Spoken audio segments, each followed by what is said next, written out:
샬롬. 이 샬롬의 뜻은 무엇인지 아시죠? 평강이 있을지어다. 아니면 저와 샬롬. 사사기 6장에 등장하는 이런 은혜들이 우리에게 필요합니다.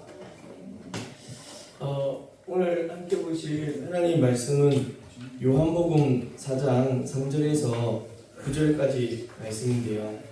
요한복음 4장 3절 9절 우리가 많이 들어서 이렇게 알고 있는 말씀인데 우리가 함께 보시도록 하겠습니다. 4장 3절에 유대를 떠나사 다시 갈릴리로 가실새 사마리아를 통과하여야 하겠는지라. 사마리아에 있는 수가라 하는 동네에 이르시니 야곱이 그 아들 요셉에게 준 땅이 가깝고 거기 또 야곱의 우물이 있더라. 예수께서 길 가시다가 피곤하여 우물 곁에 그대로 앉으시니 때가 6시쯤 되었더라. 사마리아 여자 한 사람이 물을 기르러 왔음에 예수께서 물을 좀 달라 하시니 이는 제자들이 먹을 것을 사러 그 동네에 들어갔음이더라. 사마리아 여자가 이르되 당신은 유대인으로서 어찌하여 사마리아 여자인 나에게 물을 달라 하나이까 하니 이는 유대인이 사마리아인과 상종하지 아니함이로라. 아멘. 오늘 말씀의 제목은 사마리아 여인을 통해서 라는 제목으로 함께 말씀을 드리겠습니다.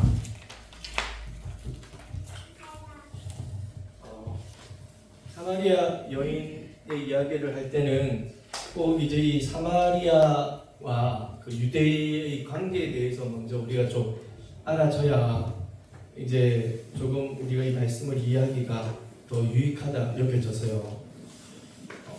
북이스라엘은 하나님 앞에서 범죄를 하였고 그리고 그 나라는 결국 이 BC 722년에 그전 예수님 오시기 전 722년 전에 이스라엘이 망하게 되죠. 이 지도를 한번 보시면 여기 좀 잘 보이십니까? 여기 애굽이고요. 나일강, 여기가 홍해.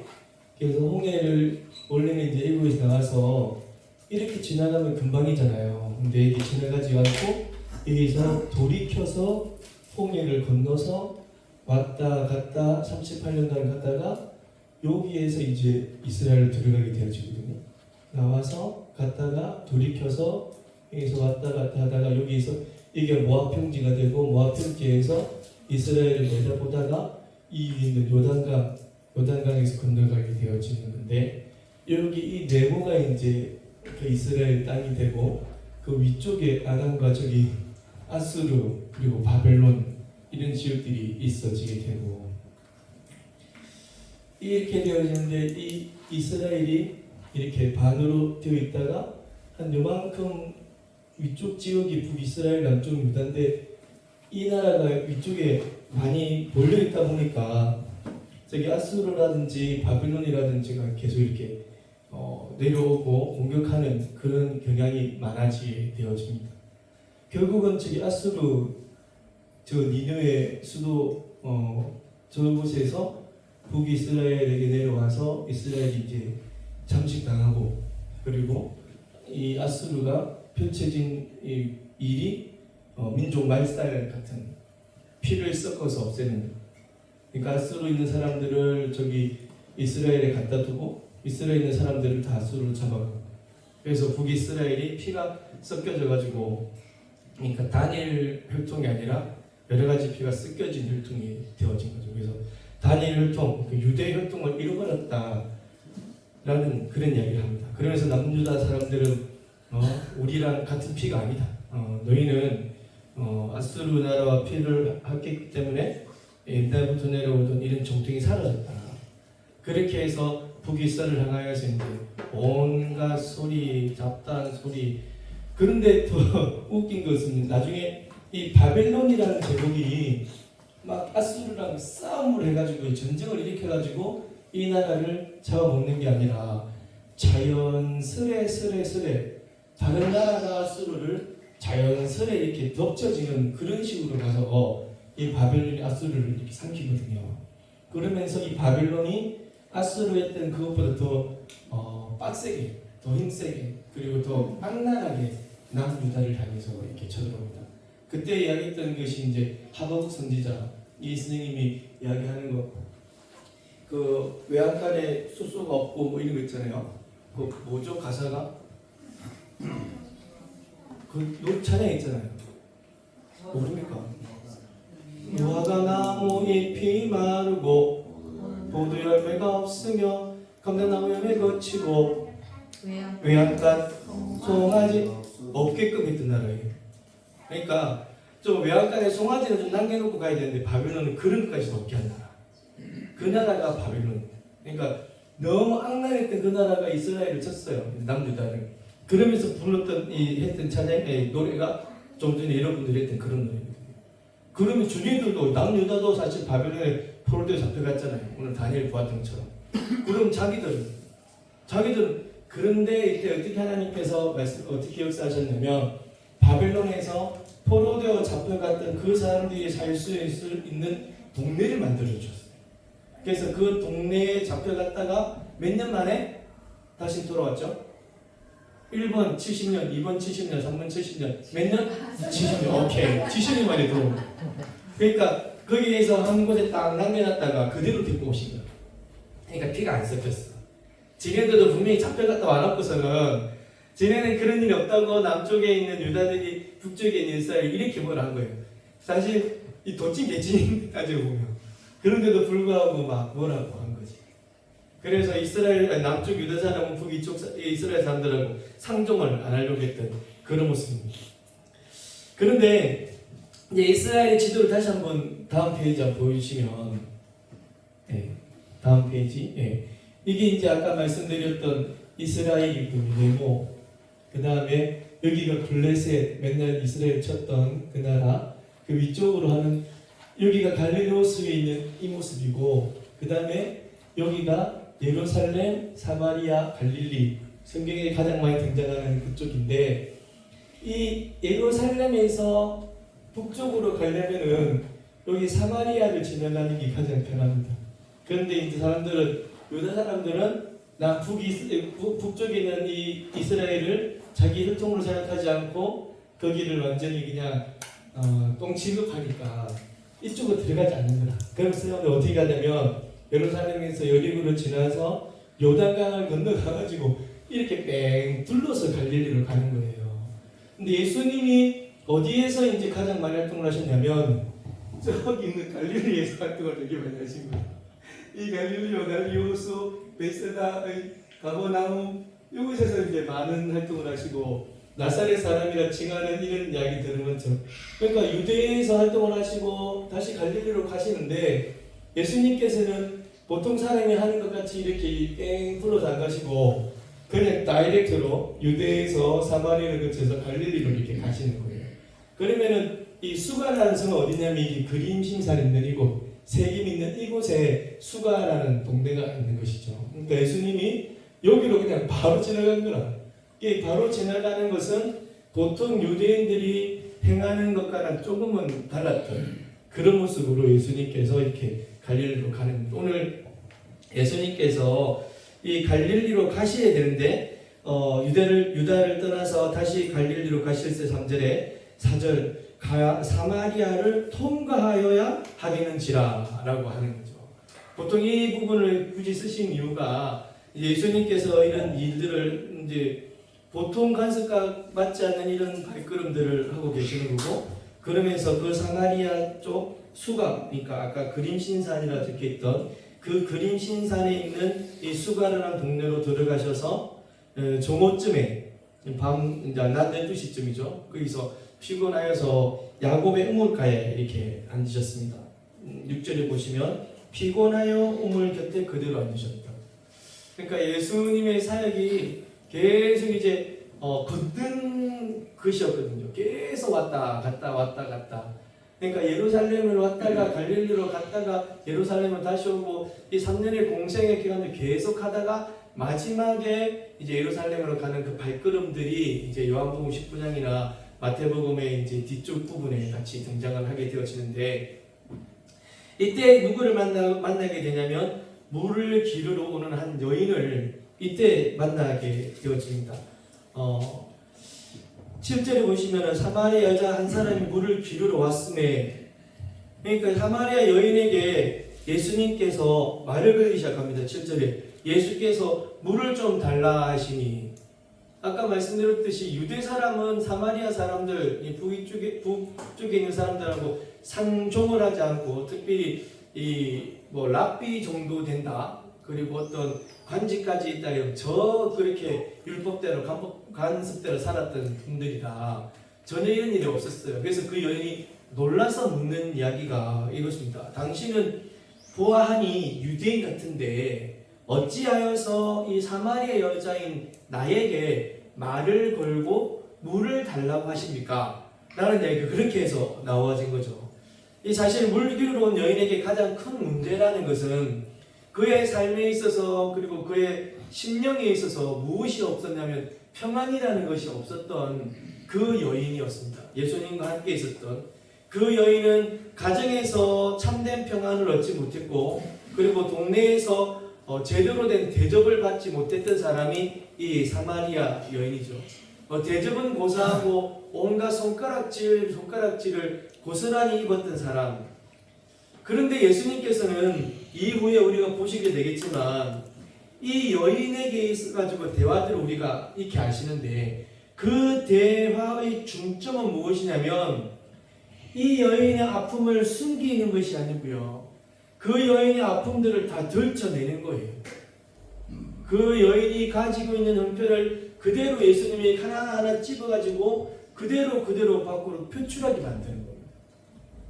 예수님께서는 그 아픔을 모두 아시고 그 아픔을 이제 하나씩 가지고 나오는데, 그 아픔을 정말로 이야기하게 되고, 결국은 그 여인이 자기가 가지고 있는 이 아픔을 모두 다를 다 인정하는 그런 전차가 되어지는 겁니다. 내 아픔을 계속 꽁꽁꽁 숨겨놓고 있는 것이 아니라 예수님께서 들춰내시고, 그러니 그 여인도 이 아픔이 맞다, 그 아픔이 내게 있다라는 인정을 예수님 앞에서 하게 되어지는 그 여인과 예수님입니다. 여러분, 자기에게 있는 이 아픔을 인정할 때, 나에게 이런 아픔들이 있습니다라고 하나님 앞에 고할 때, 그때서야 비로소 그 아픔이 사라지기 시작한다는 것을 믿으시기 바랍니다.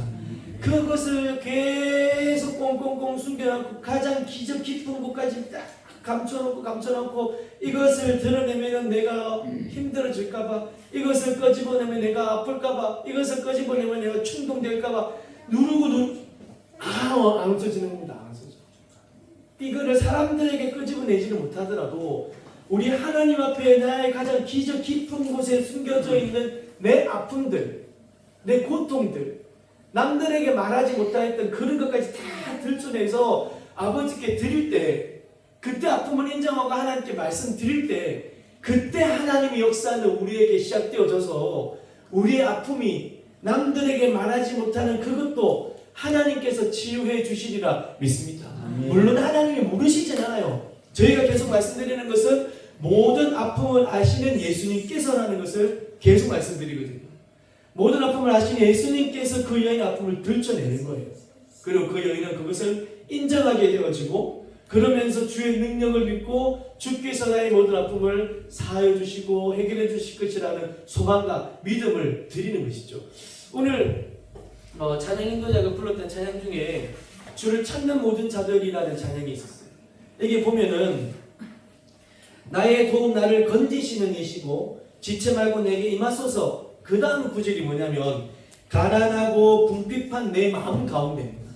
그러니까 하나님, 나는 보잘것없고 나는 쓰잘데기 없고 나는 이렇게 비천하고 미약합니다. 하지만 하나님 나에게 오셔서 나를 고쳐주십시오 라는 그런 고백이에요. 이게 이 시편 40편에 있는 고백이거든요. 시편 40편의 제일 마지막에 주여 속히 임하소서. 우리는 시편 40편 이야기할 때 하나님의 음성을 듣고자 기도하면 그것만 우리가 계속 하시는데, 그 마지막 구절에 가면 나는 부족합니다. 나는 궁핍합니다. 나는 아무 쓸데기 없는 놈입니다. 그러니 나를 도와주십시오 라는 그 고백이 마지막에 들어가 있다. 정말 이런 모습으로 하나님께 나아갈 때 하나님께서 우리로 하여금 회복을 허락하여 주심을 믿습니다. 왜 이 전도를 나가 보잖아요, 우리가. 그러면 젊은 사람들은 우리 말을 잘 안 들어줍니다. 우리 전도대도 우리가 해봐서 알지만 젊은 사람들은 굳이 와가지고 우리가 나눠드리는 따뜻한 차 한 잔, 시원한 커피 한 잔 안 먹습니다. 그냥 예수 믿으세요, 따뜻한 차 한 잔 하고 가세요 하며, 이 차라리 한번 보세요, 이렇게 보세요, 한 잔 하고 가세요 그러면 예, 이렇게만 해줘도 고맙다. 그런데 우리 차 한 잔 하고 가세요 쌩 아예 그냥 대꾸조차 안 하고 가요. 그래, 그게 이제 나름 자기들끼리의 이 가오인지 모르겠는데, 자기 나름대로의 이 쿨한 데를 풍기는 건지는 모르겠는데, 그렇게 젊은 사람들은 그렇게 하네요. 이 사람들은 사실은 하나님을 믿는 것이 뭐 크게 도움이 된다는 것을 모르기 때문에 그런 것 아닐까.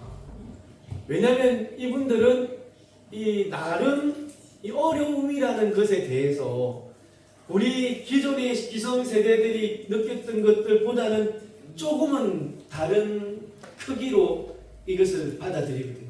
가지고 살거든요. 그러니까 지금 살아가는데 뭐 별로 어려운 것을 못 느껴서 그럴 수도 있겠죠. 그러니까 하나님 굳이 안 믿어도 그냥 살 수도 있는데, 굳이 뭐 시간을 들이고 우리의 많은 것들을 드리면서 바치면서 시간을 쪼개면서 이거 해야 되나? 라는 그런 생각이 더 많지 않냐고. 그래서 지금 있는 우리 젊은 30, 40, 50 되는 이 집사님들이 얼마나 소중한지 정말 전도 나가면은 더 느껴집니다. 그래서 이분들을 우리가 더 많이 기도해 드려야 되고, 그래서 이분들이 더 많이 전도하라고 더 많이 수고하고 봉사하라고, 우리의 대를 이어가지고 더 많이 애쓰라고, 우리 기존에 있는 어머니, 아버님, 권사님, 아들, 유사님, 지사님들이 더 많이 기도해야 되리라 믿습니다.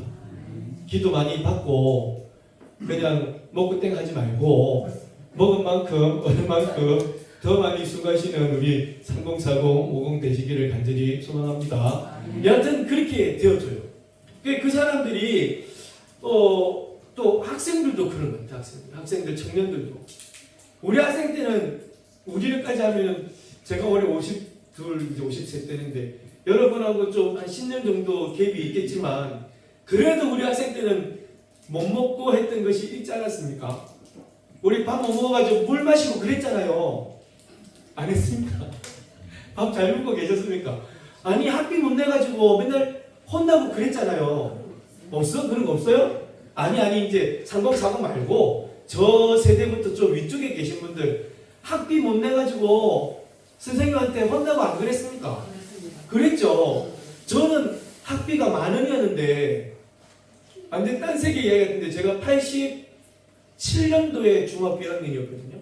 그때 저는 중1학교 1학년, 형은 중3, 한 학교에 같이 다녔어요. 마산서중이라고.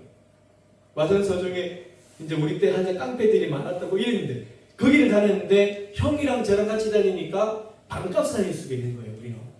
와, 그런데 그 반값인데 우리는 사는 집이 저기 가포 저기 종점에 살았었어요. 그러다 보니까 그 동네 자체가 전부 다 이제 지원해 주는 동네인 거예요.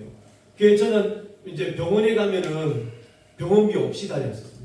그냥 공짜로 다녔거든요. 그런데 우리 형이랑 저랑은 이제 한 학교 다니니까 학비는 공짜. 이제 그러면서 육성회비라는 게 있었네. 육성회비가 10,000원. 그런데 형은 5,000원, 저는 10,000원 이렇게 다녔어요. 그런데 그 10,000원을 못 내어가지고요. 중학교 1학년 그 순수 그 감성인데 선생님이 일어나라 그래갖고요. 제가 그때 우리 학교는 54명 있었거든요. 그래서 딱 일어나갖고, 야, 니는 10,000원밖에 안 되는데 그걸 못 내라 이렇게 한 거야. 와, 마음이 너무 힘들고, 너가 형은 5,000원이고 니는 10,000원인데 이러면서 그 집에 가갖고는 아무 말 못하고 그냥 있었죠. 그러고 제가 너무 하고 싶은 걸 한번 말했지만, 우리가 학교 다닐 때 그 버스 승차권이 90원이었어요. 근데 이제 우리 지금 가포 종점이니까 학교까지 가려면 차를 타야 되거든요. 근데 90원짜리 이 승차권을 사야 되는데 동네에서 안 팔고 학교 사무실에서 팔았어. 줄 서가지고 샀었어야 돼요. 그런데 그 앞에 어떤 하나는 10,000원짜리를 갖고 가고 100장을 사가는 거야. 그게 너무 부러운 거예요. 엄마 나도 100장만 사게 해줘. 맨날 1,000원 들고 가고 10장요 하고 100원 나가주면 100원까지 젓가락 사먹고 막 그랬어요. 그래갖고 그래서 1,000원짜리 딱 들고 있는데 내 앞에는 10,000원짜리 들고 가서 100장요. 너무 부러워. 다들 안 그랬습니까 여러분?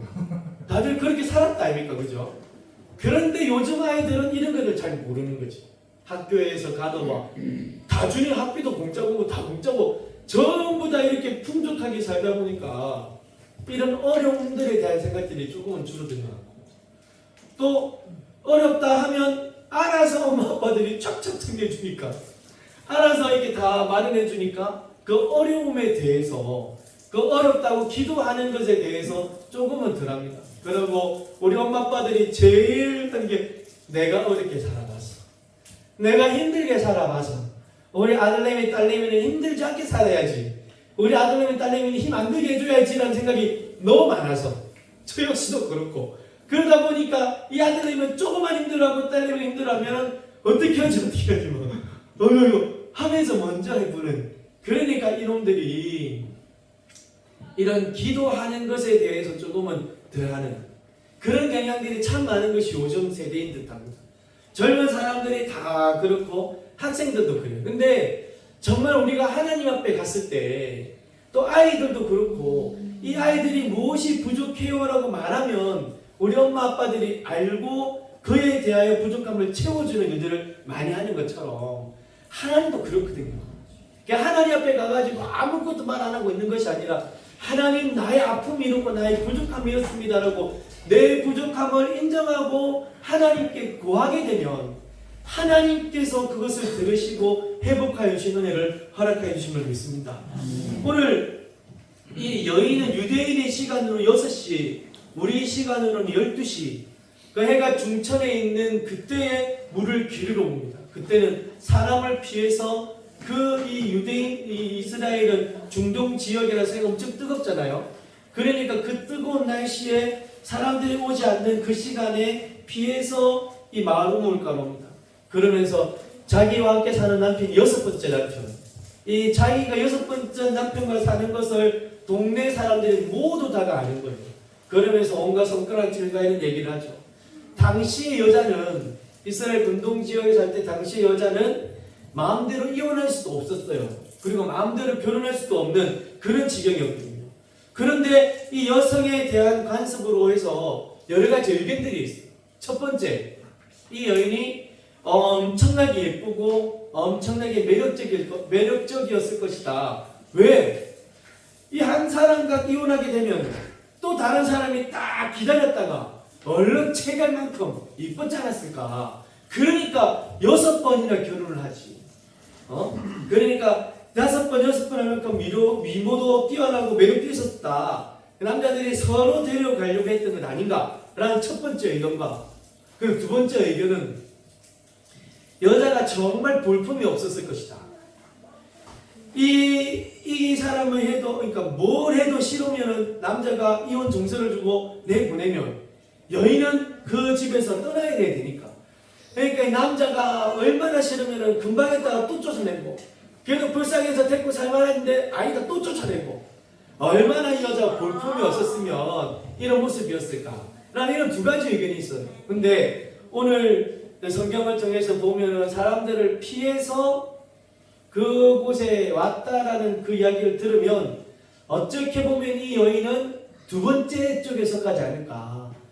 정말 볼품이 없다든지 뭘 해도 싫어할 만큼 이 사람을 아름답지 못했든지 이런 경향이 더 많았을 것이다 라는 것이죠.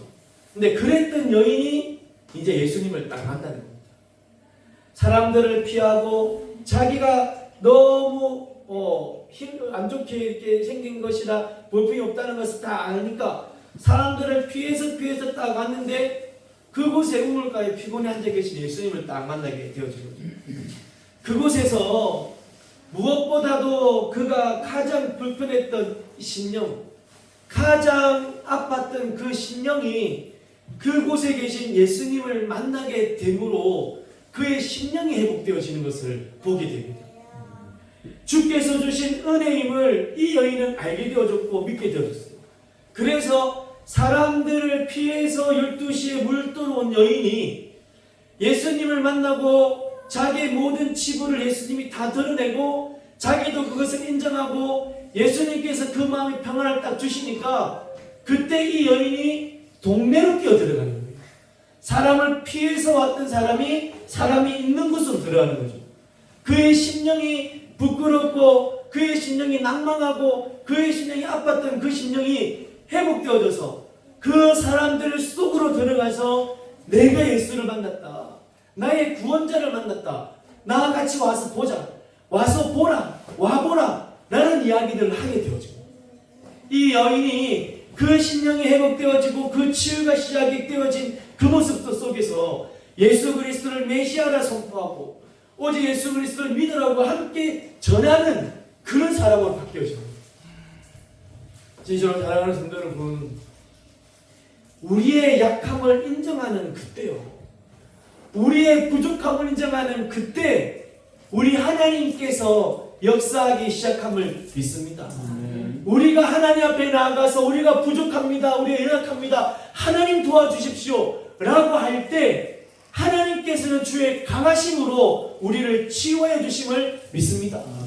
우리 약함을 인정하시는 여러분 되시기를, 그리하여서 주께서 주시는 힘을 가지고 하나님께서 우리를 강하게 하셔서 그 강하게 하심을 가지고 다시금 세상에 나아가고 다시금 악한 것들과 맞서 싸워내고 다시금 하나님 앞에서 하나님 예배하며 살아가는, 그래서 동네로 뛰어들어가서 나에게 힘을 주시고 나에게 강함을 주시고 나를 치유하신 하나님, 그 하나님을 나타낼 수 있는, 그 하나님을 보여드릴 수 있는 그런 신앙의 모습들이 되기를 우리 구주 예수 그리스도 이름으로 간절히 축원합니다.